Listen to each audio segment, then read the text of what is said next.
حضرت 16 سیدوں کی کہانی۔ کسی شہر میں ایک بادشاہ تھا، اس کے یہاں کوئی اولاد نہیں تھی، وہ بہت غمگین رہتا تھا۔ ایک دن کا واقعہ ہے کہ صبح سویرے جب وہ دانت صاف کر رہا تھا تو کسی سائی کی آواز آئی۔ فوراً بادشاہ نے ہیرے سے بھری ہوئی ایک تھیلی سائے کو پیش کی، لیکن سائے نے منہ پھیر لیا اور خیرات لیے بغیر چل دیا۔ بادشاہ کو سخت تعجب ہوا اور افسوس ہوا، اور اس نے دربار عالم جمع کیا اور سائے سے انکار کی وجہ دریافت کی۔ سائے نے کہا کہ میں 5 کے گھر کی بھیک لینا نہیں چاہتا۔ یہ سن کر بادشاہ بہت رنجیدہ اور غمگین ہوا، اور اسی وقت سائی لباس اتار کر فقیری جامہ پہن کر محل سے چلتے وقت کہنے لگا، اگر رب العزت میری عزت رکھ لے تو میں واپس آؤں گا۔ اور بادشاہ نے اپنی بیوی سے رخصت لے کر جنگل کی راہ لی۔ رات میں حضرت 16 سیدوں کا تشریف فرمانا تھا۔ انہوں نے بادشاہ کو بلایا، لیکن بادشاہ نے کہا، میں ابھی واپس نہیں آ سکتا، جب میری امید پوری ہوگی اس وقت واپس لوٹوں گا۔ انہوں نے کہا، تمہاری امید ضرور پوری ہوگی، تم ادھر آؤ، میری بات سنو۔ کل صبح غسل کرنا اور اس رات سحری کر کے 16 سیدوں کا روزہ 4 رکعت نفل نماز 16 سیدوں کے نام سے ادا کرنا، اور تل یا کھجور سے روزہ کھولنا۔ 5 پیسے کی شیرنی بانٹ کر ہماری کہانی سناؤ، تمہاری امید ضرور پوری ہوگی۔ جب 16 روزہ پورے ہو جائیں تو انشاءاللہ تمہاری حیثیت کے مطابق ہمارے نام پر کھانا پکا کر فاتحہ دلانا۔ یہ سن کر بادشاہ اسی وقت اپنے محل کو آ کر حکومت سنبھالنے لگا۔ غسل کیا اور 16ویں کا روزہ رکھا۔ اس طرح جب 9 روزے ختم ہوئے تو اس کے یہاں لڑکا کا تولد ہوا، مگر بادشاہ نے برابر روزہ رکھا۔ جب 16 روزہ پورے ہوئے تو بادشاہ نے بڑی ہی عقیدت کے ساتھ فاتحہ دلوایا اور شیرنی تقسیم کر کے کہانی سنایا۔ محل کے قریب ایک بڑھیا رہتی تھی۔ اس نے بادشاہ سے دریافت کیا کہ اس کے یہاں کس طرح سے اولاد ہوئی۔ بادشاہ نے فرمایا، بڑی بی بی سامنے تشریف لائیں اور فاتحہ کا کھانا کھائیں تو میں بتاؤں گا۔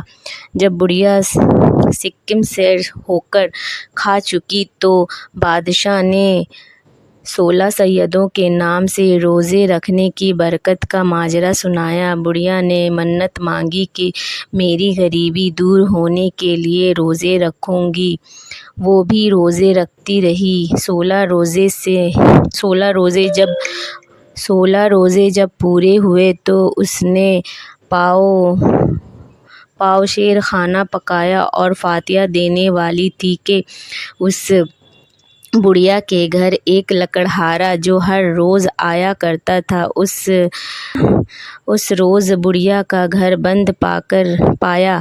لکڑہارے نے دروازہ کھٹکھٹایا تو اندر سے ہی بڑھیا نے جواب دیا، مجھے کام زیادہ ہے، تم مہربانی کر کے کل تشریف لانا۔ جب دوسرے دن لکڑہارا بڑھیا کے گھر آیا تو بہت حیران ہوا، کیونکہ بڑھیا کی جھونپڑی ایک عمدہ حویلی میں تبدیل ہو چکی تھی۔ لکڑہارے نے جھروکوں سے جھانک کر دیکھا تو بڑھیا اندر جھولے میں جھول رہی تھی۔ بڑھیا نے اسے پہچان لیا اور اسے اندر بلایا تو لکڑہارے نے اندر آتے ہی پوچھا، بڑی اماں، کیا میں پوچھ سکتا ہوں کہ آپ کو اتنی دولت کس طرح ہاتھ آئی؟ بڑھیا نے فرمایا، یہ 16 سیدوں کے نام پر 16 روزے رکھنے کی برکت ہے۔ ہمارے بادشاہ کے یہاں انہی کے تفضیل سے خدا نے اولاد عطا فرمایا۔ میں نے اس روزے کی برکت کو آزما لیا ہے، اس کی طفیل آج میری غریبی دور ہو گئی ہے۔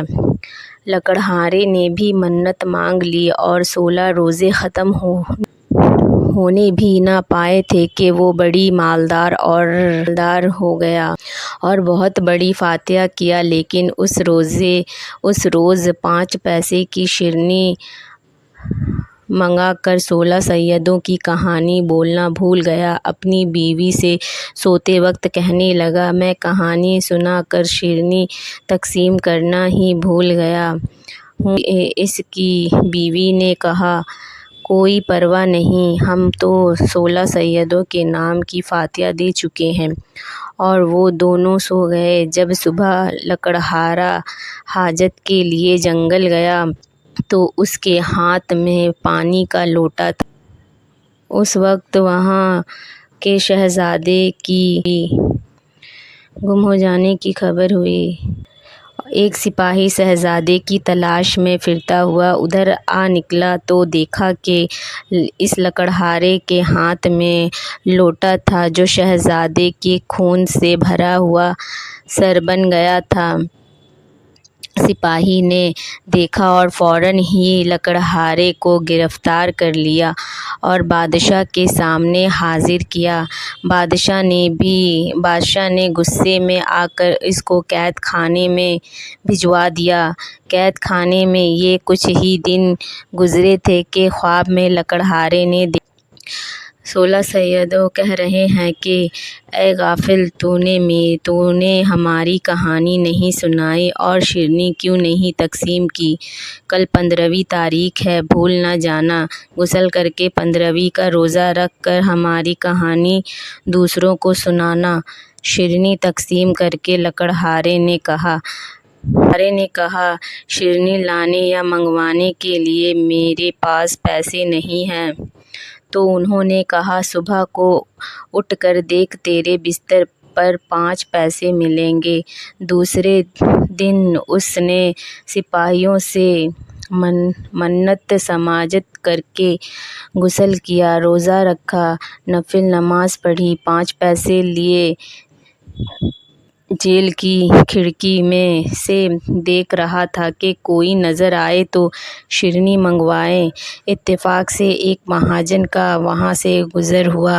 وہ اپنے بیٹے کی شادی کا سامان خریدنے کے لیے جا رہا تھا۔ لکڑہارے نے اس سے درخواست کی کہ وہ فاتحہ کے لیے شیرنی لا دے مگر مہاجن نے لانے سے انکار کر دیا اور چل دیا۔ تھوڑی دیر بعد وہاں سے ایک بڑھیا روتی ہوئی اپنے مرے ہوئے بیٹے کی کفن دفن کا سامان خریدنے جا رہی تھی۔ جب لکڑہارے نے 16 سیدوں کے نام کا فاتحہ کے لیے شیرنی لانے کو کہا تو اس نے مقصد فاتحہ کی شیرنی فوراً خرید کر دی۔ فاتحہ سنی، اس فاتحہ کی شیرنی تبضک لیے دکان پہنچی اور اپنے بیٹے کو دفنانے کا سامان لیے ہوئے گھر پہنچی۔ یہ دیکھ کر اس کی حیرت کی انتہا نہ ہی رہی کہ اس کا بیٹا زندہ و سلامت کھڑا ہے۔ اس کو معلوم ہوا کہ یہ 16 سیدوں کی کہانی سننے کی برکت ہے، اور جس مہاجن نے شیرنی لانے سے انکار کیا تھا اس کا بیٹا جس کی شادی ہونے والی تھی وہ مر گیا، اور جو شہزادہ گم ہو گیا تھا وہ راستہ بھول جانے کی وجہ سے پوچھتا ہوا واپس آ گیا۔ بادشاہ کو بہت افسوس ہوا کہ اس نے ناحق بے قصور لکڑہارے کو قید کر رکھا۔ لکڑہارے کو بلوایا اور کہا کہ ہم سے خطا ہو گئی، اللہ کے لیے ہمیں معاف کر دو۔ لکڑہارے نے کہا، جہاں پناہ، یہ خطا آپ سے نہیں مجھ سے ہوئی ہے۔ اس کی مجھے سزا ملی ہے۔ بادشاہ نے پوچھا کہ تمہاری خطا کیا تھی؟ لکڑہارے نے کہا، جہاں پناہ، میں نے 16 سیدوں کی کہانی اور شیرنی تقسیم کرنا بھول گیا تھا جس کا عذاب ہم پر نازل ہوا تھا۔ بادشاہ نے بھی منت مانگی۔ لکڑہارا اپنے گھر جا کر عیش و آرام کی زندگی بسر کرنے لگا۔ پس اے عزیزو، جو کوئی صحیح حاجت رکھتا ہو وہ 16 سیدوں کے نام سے 16 روزہ رکھے، 4 رکعت نماز نفل ثواب 16 سیدوں کے نام سے پڑھ کر بخشے۔ یہ کہانی